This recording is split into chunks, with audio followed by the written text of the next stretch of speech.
Welcome to Ask the Tech Coach, brought to you by the TeacherCast Educational Network. If you are in charge of professional development and looking to build an innovative digital learning experience, this is the podcast for you. Join us each week as we uncover strategies that tech coaches are using to drive their digital transformations one classroom at a time. And now for your host, with over 2 decades of experience working with tech coaches and ed tech companies from all around the world, Jeff Bradbury. Hello, everybody, and welcome to the TeacherCast Educational Network. My name is Jeff Bradbury. Thank you so much for joining us today and making TeacherCast your home for professional development. This is Ask the Tech Coach, episode number 236, and today we're talking coding and programming. I have 2 great guests on the show today that started their own podcast all about Python, not the reptile, the coding language. 2 educators from Florida who didn't know much about the topic. They jumped right in. They learned how to teach it. They learned how to bring this world of coding and programming into their students. And they have not only a successful program in their school, but their podcast is doing pretty well too. And I'm excited to have them on the show today. If you're looking to bring something interesting, different, and pretty exciting into your school, this is a great interview for you guys to check out. Hope you're having a great time. This week, I am looking forward to doing my presentation at this amazing online conference. All the links and stuff are going to be over on our show notes at episode number 236. My session this week is going to be all about the 3 different systems that an instructional coach needs. We're going to talk about websites. We're going to talk about newsletters. We're going to talk about organizational systems. Lots of great stuff. Head on over to that website, teacherspd.net/conference. That's teacherspd.net/conference. My good friend Daniel Jackson, who we've had on the show recently, is putting on a fantastic conference this week. I hope you guys have a chance to check that out.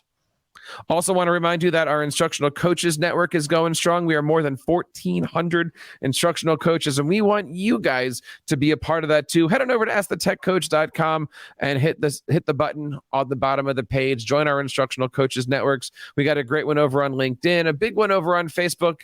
And if you're a digital learning leader looking to connect with other digital learning leaders, head on over to K12leaders.com and you can join our Instructional Coaches Network there as well, hoping to make 2023 the year of the instructional coach. My guests today are educators that are not only experts in that STEM, robotic, coding, Python field, but they are also amazing podcasters. Want to bring on first Miss Kelly Paredes. Kelly, how are you today? Welcome to Ask the Tech Coach. Thank you for having us. Tell us a little bit about yourself. You've been educating all over the world, haven't you? Well, I don't like to say all over the world. It does say that, but from one end to the other. So I worked in the UK and in South America and back in Florida again, where it's nice and sunny and flip-flop weather. And you've been teaching, what are you doing now, 6th, 7th, and 8th grade computer science. What is it like to be teaching down in Florida? What's middle school like these days? Oh, well, I work at a really great school in South Florida. It's called Pine Crest School, and it's a fabulous school. So I am a little bit spoiled. I have great kids, and well, sometimes they're great. Kids are kids, but it's great doing Python, something that was never in my field prior, and just have a lot of fun in my school.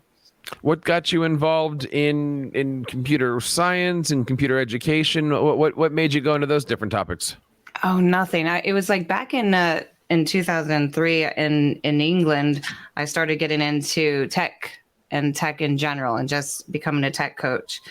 And then when I moved over to Pine Crest, my boss told me that I needed to teach Python. And I looked at her and I said, I'm a biologist. I don't know Python. She goes, you will now.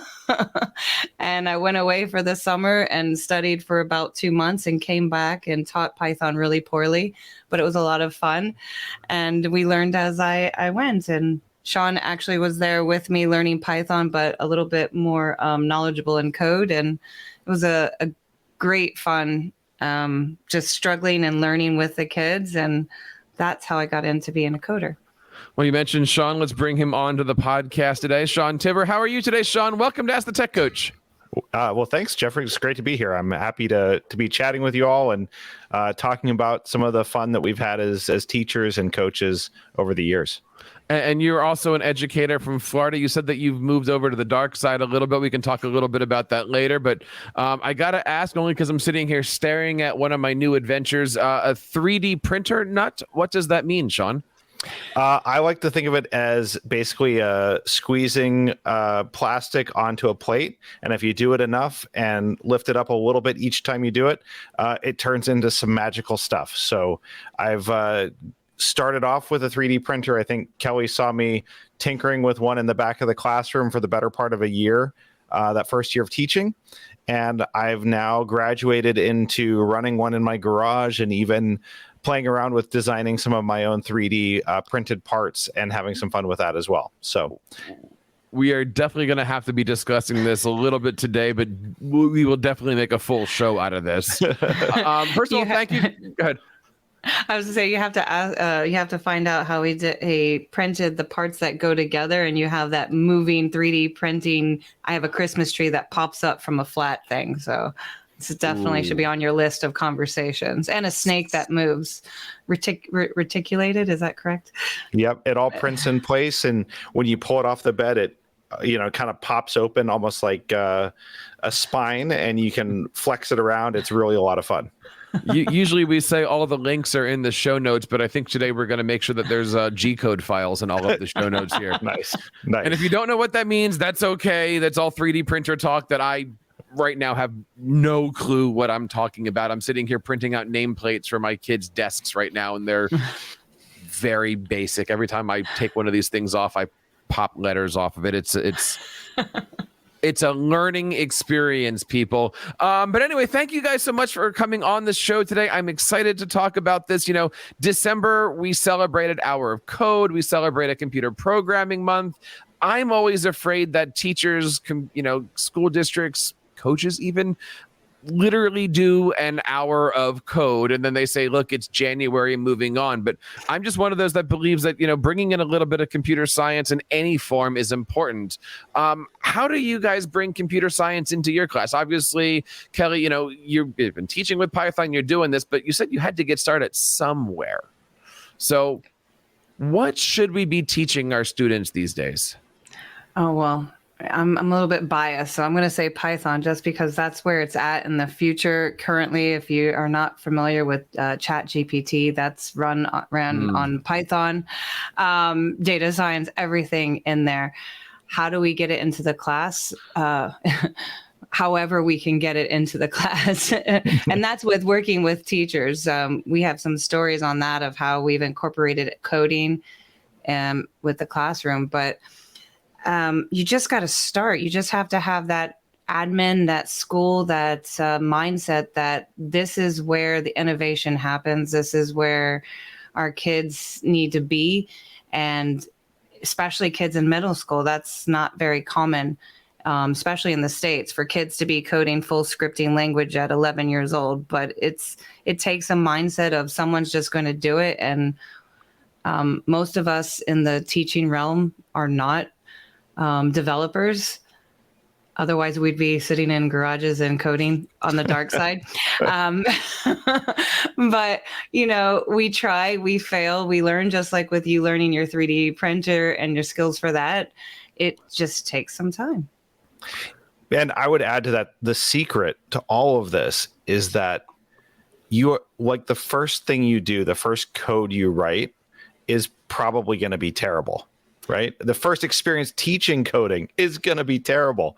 And you're going to look at that and go, what was I thinking? This was horrible. Because we're so conditioned now to see, whether it's on social media or in professional learning or conferences, we see the outcomes, right? We see look at the success story, and we start to think that everything is a success story. But the secret to all of this is that innovation and teaching coding is messy. It's error prone. Yeah, it's never going to go the way you think it is, and yet all the way along, it's somehow still the most fun I've ever had professionally doing something with technology, because it like you can see it develop and happen right in front of you. So you go from that very first terrible lesson to having a lesson that comes out of nowhere that would just everything hit, like it all just worked, and kids are excited and things are working and clicking for them. That's where the real magic of teaching coding and teaching computer science really lies, is getting to that point where you have the amazing lesson and you have those breakthroughs and those aha moments. You literally see the learning happen right in front of you, and then the very next lesson will be terrible again. But the whole process of going through it is fun and fascinating. And if you're one of those teachers sitting there thinking, but I could never start, I've never been a developer, or I'm a biologist, right? Or I've done nothing like this before. Just start somewhere. And even if it's not the right start, like, don't chase perfection. Just try and start and try again and keep learning all the way through. Oh, Sean, you just described the last 3 weeks here of, what is this thing that I purchased? How do you put it together? What is a gantry? Okay, now I've made this thing. Hey, look, it's spinning on the bed. Oh, it doesn't stick. And you try it again. And even the other day, I took out Tinkercad and I made a block and I put my kid's name on top and popped the letters off as soon as they broke. And now I'm trying it again. This is why God gave me triplets, so that way I've got 3 people to attempt to put this stuff on. So now I'm on nameplate number 2, and hopefully this one's going to survive. But it's intimidating, I think. Right? Did you find that when you first started? Like, and I know you just said, well, just start teaching Python. That's intimidating for somebody, right? Right. It was super, super, super scary. But, I think as educators, if we're not challenging ourselves and we're not feeling that scaredness, we don't make it to 25 years of teaching. I've been here for a while, and I think if I was still teaching about a cell and not challenging to find a new way to teach a cell or new way of teaching genetics, I would have probably not stayed in education so long. So I think that scariness, that adrenaline pump of having to over prepare for a lesson is what kind of motivated me to get into coding. And I think that's what makes us all get into like tech coaching. We love that newness. Well, how did that all happen, right? I remember a couple years ago, I was teaching technology. It was the Hour of Code time, and I started with hourofcode.org. I then went into, all the different layers and stuff, and I just had to stay one step ahead of my students. Was it that way for you, Kelly? Not really, no. It was kind of like when I started teaching robotics and Legos. I was like, I don't know how to do it. Let's go figure that. You can figure it out. I'm sure. Yeah, we just put a block together, and even with block code and Scratch, and all those people out there saying, oh, well, I don't really code, I just use Scratch. That's a learning curve in itself. Mm-hmm. And all that time you're working with the kids and you're helping them to generate questions. And that's pretty much how my first, our first semester, Sean, our first semester was, okay, well, let's try this. Let's throw this at them. Let's do a pie top. Let's throw a microbit. Let's light up an LED. Let's see what happens. And we just kept throwing stuff out there, and we kept what stuck and we threw out what didn't. Luckily, we have quarter classes, so we got to change a lot. So we went around. I had that too. That was wonderful. No, this lesson doesn't work. We'll never talk about it again. Yeah. Well, and I think the interesting thing that Kelly brings up here is that, like, one of the reasons why we partnered so well and why we keep the podcast going and why we enjoy doing the podcast is that we come from such different backgrounds. So Kelly's got this phenomenal teaching history, the expertise, the knowledge. She's my sage when I need help about how do I teach this better, or how do I review the way that I presented this. I've got the technology background. I wasn't trained as a teacher. I was trained as an information systems guy, right? Like, I have been coding and doing technology work for years and years and years. So when we bring this together, we were experimenting constantly in this, and we were both scared at times. I was scared to get up in front of the room full of 7th graders and teach to them for the first time. I've presented to, C-suite, people before about, here's something in technology. I was probably more terrified in front of a room of 7th graders the first time until I got my feet under me and I had a little bit more confidence. That whole process of being vulnerable, of putting yourself out there, of learning with the students, not sometimes just a little bit ahead, sometimes with them, but that first semester or even the first year was kind of magical because we were learning with our students and our students saw that we were learning with them, and it became this more of a partnership and a guided process of learning that I think actually made them learn better and more deeply and more passionately when they saw that we were right beside them learning instead of just sharing it with them, right? Instead of just giving it to them. Now, for those playing the home game, that's actually an ISTE standard, making sure that you can learn alongside with your students. Oh, well done. I've been doing the ISTE certification, so we play the home game here sometimes. It really does work, right? There's a reason it's a standard. It works really well. Where do we start? Like, okay, let's say that I'm going into a school and my principal says, "Great, you're teaching this," or, "Hey, we're going to offer you the job. By the way, this is one of the lessons that we want you to be teaching." Like, maybe you're not the IT specialist. Maybe you're not the hard coder. I always say, you can go to have somebody fix your car or you can go to a mechanic. Well, there's people who teach STEM and then there's like STEM heads that are really, really into this.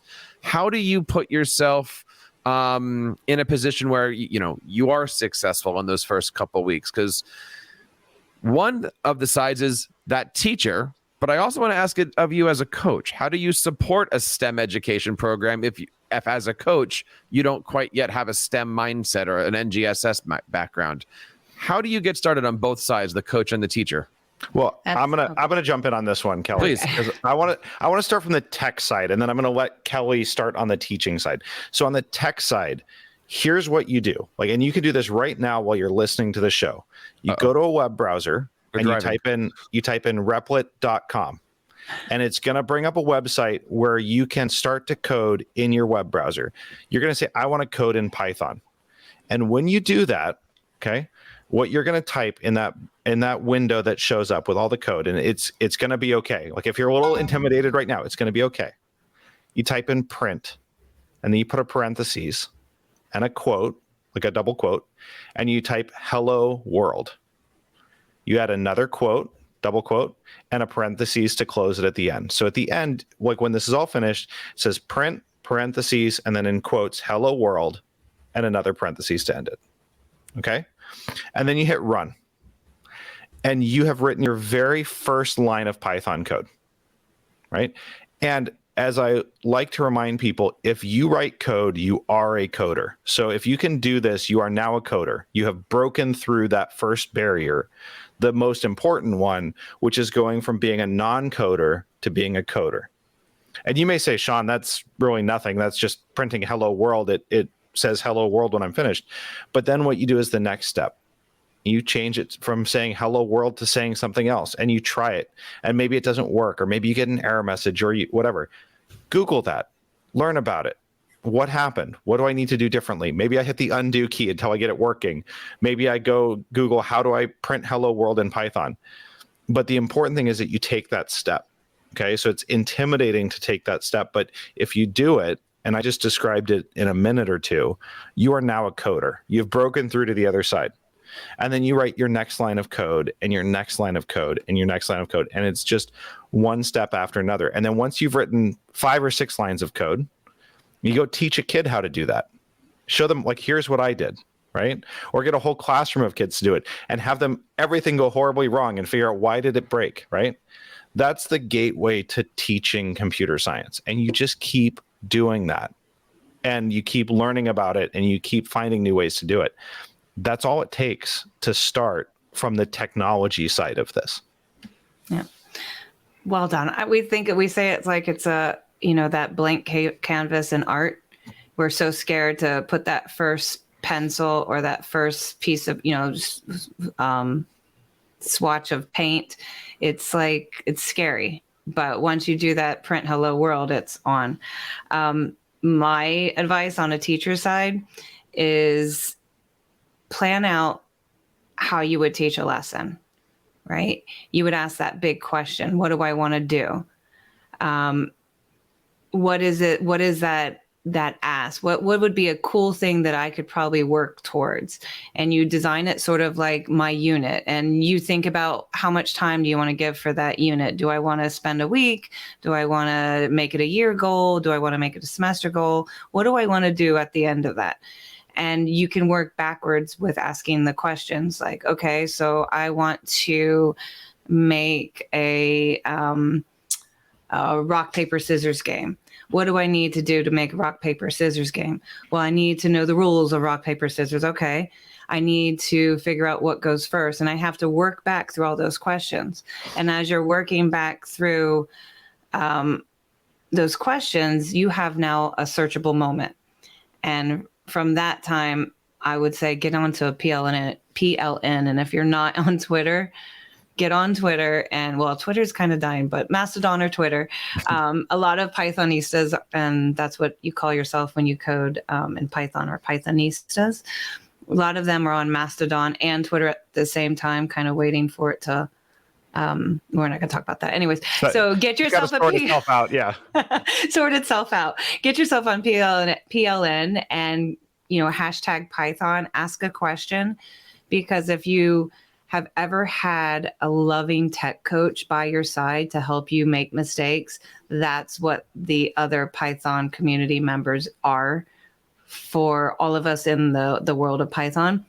They are like the tech coach that you never want to leave your classroom. So they're the best friends. They answer questions all the time. And no matter how silly the question is, they will take the time to explain to you the answer or point you in the direction where you need to go. Do you have any hashtags that you recommend? Hashtag Python, Python learning, Python code. And occasionally you get pictures of actual snakes, which is also cool. So that's what I was afraid of. Or just look up Sean and I'm taking a tech boot camp for the first time. This is an actual educational space with a bunch of cohorts, and we're learning data science right now. Never thought in a million years I would be working through 400 plus lines of code, of CSVs, trying to figure out why something is, stock is happening. But I'm doing that. And I always have questions, and I go into Twitter and I'm like, hey, Python family, how do I do this? Can you guide me in the right direction? And it works. And with awesome. 2 minutes, I have answers. Every time we do a show like this, it seems somewhere in the show, and we just hit it, the answer to everything in the world is build your relationships, whether it be as between a coach and a teacher, between you as the student and a PLN of peers. It's always about building those relationships. And one of the relationships I know that you guys have built is your podcasting network. You've got a pretty awesome podcast. Tell us a little bit about it. You can go first, Sean. You explain so much better. Well, so if you picture yourself back in 2018, Kelly and I are new teachers to Python. We're partnered together for the first time, and we're just trying to figure things out. We're asking questions, and we're sitting there in our classroom over lunch or over a break period, talking through a lesson that we just did or some concept in Python that we just figured out. And we're having these great conversations. And I think Kelly came to me and said, we should be recording these, right? Like, we should be sharing this with other people, because, it's really great that Kelly and I have each other to share these ideas with each other and bounce, different approaches and different mindsets off of each other. But, not everyone has that. So let's try making a podcast. Let's see what happens. So I think we grabbed my laptop and I opened up the audio recorder, or I downloaded Audacity, and we just hit record with the speaker or the microphone on my MacBook. And we recorded our first episode called Hello World. And And it was terrible. And you can still go back and listen to it. Like, this is the same idea as like that starting to code. We had to just press the record button and see what happens. We sound so awkward. And there's so many like, ums and ahs. I'm gonna put it out there. I'm like, on Google? Yeah. It was scary. And it was that courage just to take the first step, just to get out there and publish it and try it. And so then we published our second episode. And I think between the second and third episode, someone noticed that there was a new podcast about teaching Python in the world.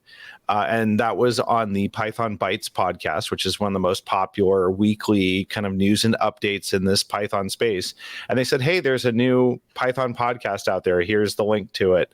And they put it in their show notes. And I think we went from 100 downloads per episode to 1,000 downloads per episode within, I think, a week or two. It was pretty amazing how quickly it grew from there. And then we kind of stayed there, right? Like, we've never really gotten much bigger or much smaller in terms of downloads.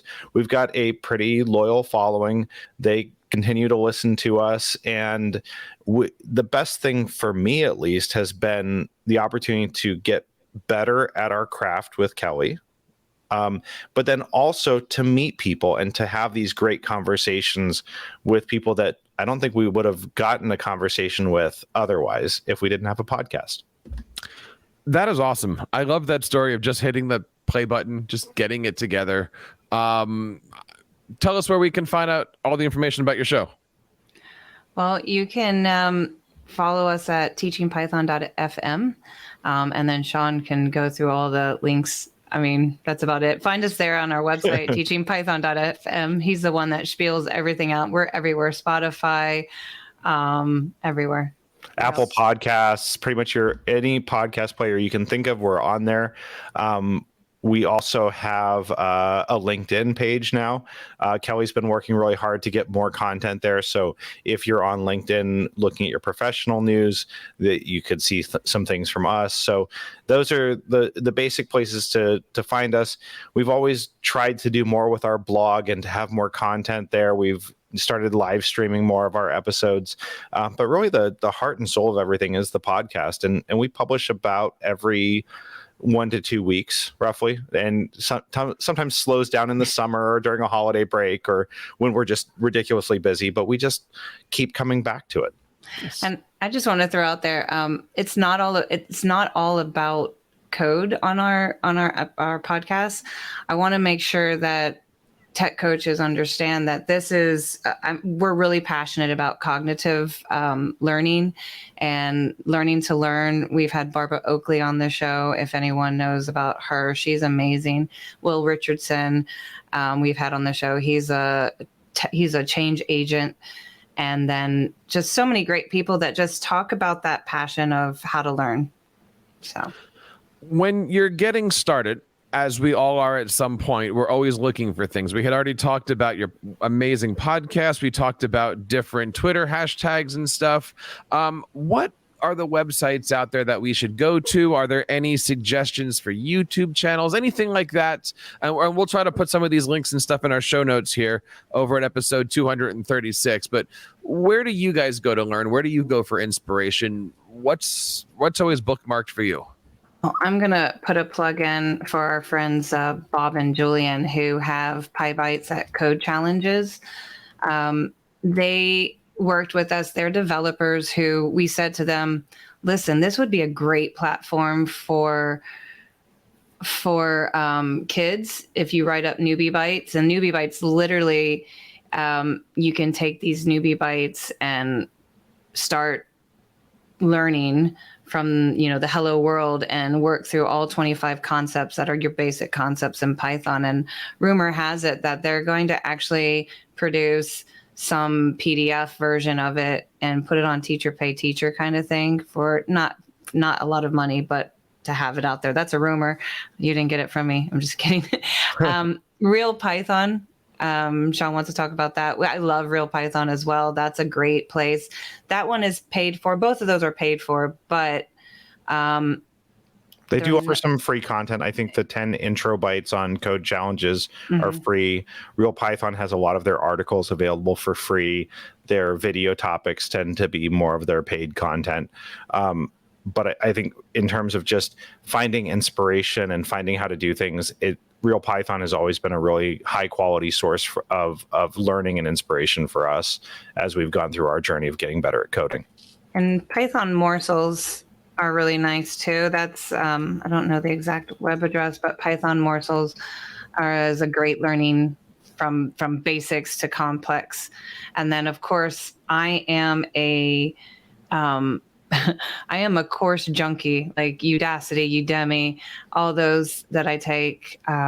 Once you start getting on that course on those web pages, you can pick up courses for $9.99. They start trying to pull you in. They're like, this course was $500, but you can get it today for $9.99. And it literally, I can't even finish some of the courses because I get sucked into that $9.99. And I could probably be a well-paid developer right now if I just took the time to go through all these courses, but they're a great location. I'm going to add a couple of other channels or types of media for people who learn differently than through the web and through video. The book, Automate the Boring Stuff, is really, really great for teachers. It's a book that teaches you how to code, so that doesn't assume that you know anything about Python before you start. It teaches you how to code, and it teaches you how to code things that save you time.